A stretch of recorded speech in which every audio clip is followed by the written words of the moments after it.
Hi Super Stallions, are you ready to sew? Today we're going to begin a sewing project called a sampler. A sampler uses a piece of felt and some embroidery thread to draw a picture. The picture is made out of sewn stitches. To sew, you'll need to get a scrap of paper to practice on. You'll need a piece of felt. You'll need a light colored piece of chalk. You'll need a quilting needle, and you'll need some embroidery thread.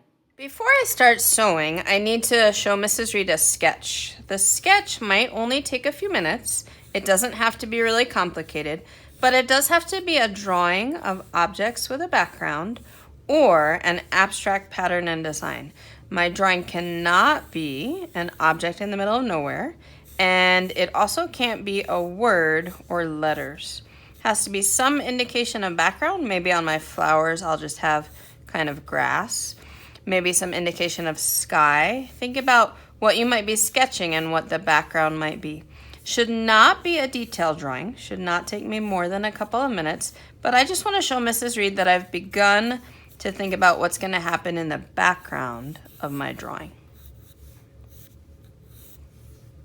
If Mrs. Reed has approved my drawing, there's a couple things I need to do before I start sewing. The first thing I need to do is get my name and teacher's name on the back of my felt using a Sharpie.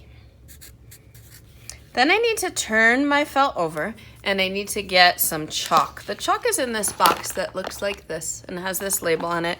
I just need one piece of chalk. I'm not going to be using it to color a picture in. A piece of light chalk would be a good idea, pink or orange or red. It's going to get erased off of my drawing. I'm just using it to kind of get a hint of what my picture will look like before I start sewing.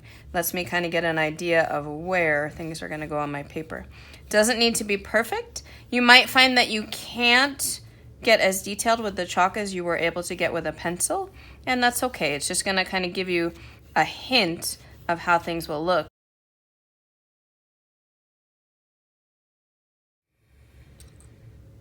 I'd love to start sewing, but I need to get my needle and thread ready.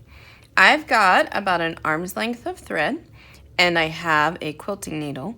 I'm going to take the very end of my thread and bring it through the eye of my needle. Sometimes that's kind of hard for people. Sometimes it helps to practice flattening the thread between your two thumbs. Sometimes if you're really having a hard time, it can help to wet the edge of the thread. Sometimes you need to ask help from a friend, and that's okay. When I get my thread through my needle, I'm not ready to sew yet. I'm going to make that thread a little bit thicker.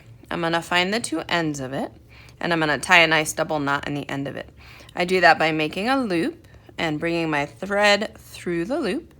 That's one nice single knot. I want to make that a double knot, so I make another loop and bring my thread through the loop again.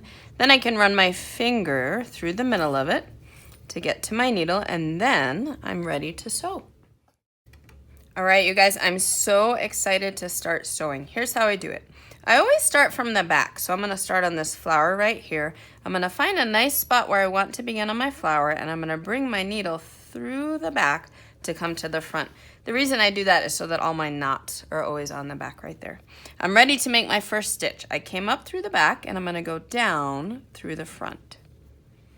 So there's a nice kind of length for each stitch. This right here is a nice length. I'm going to go to the back and I'm going to bring my thread up through the back to start my next stitch right here. Every time I come up through the back, it's a good idea to check and make sure my thread came all the way with me. Sometimes it's easy for knots and gaps to happen on the back. Here's a nice length again. I'm going to go back into my felt and pull my thread all the way through. Might check on the back again. Then I'm going to find a nice distance on the back to make my next little stitch. I'm going to come up through the back and go into the back each time. You could think of it as just going into your felt and up from the back of your felt each time.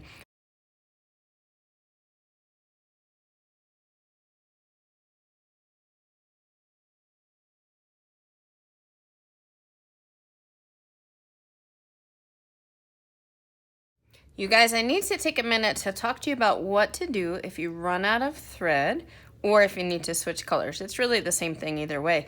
I'm going to run out of thread soon. I only have this much thread, I'm going to have to tie a knot on the back, so that's probably about how short I should leave my thread. I probably shouldn't sew so that I have this much thread or less.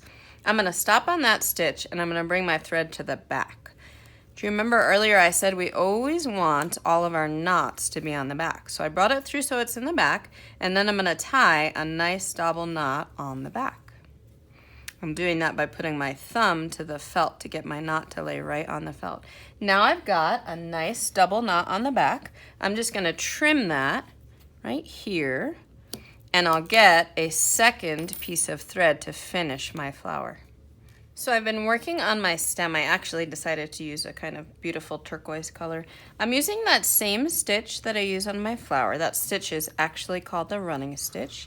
And I kind of ran it all the way around my stem. When you ever need to kind of skip from one space to another, like from this side to this side, it's okay on the back to have a big gap if you ever need to. You don't want to do it all the time, but it's fine. I'm going to finish sewing my little leaf here. And then I'm going to stop for today, and I'll show you guys what it looks like when my sampler's all done.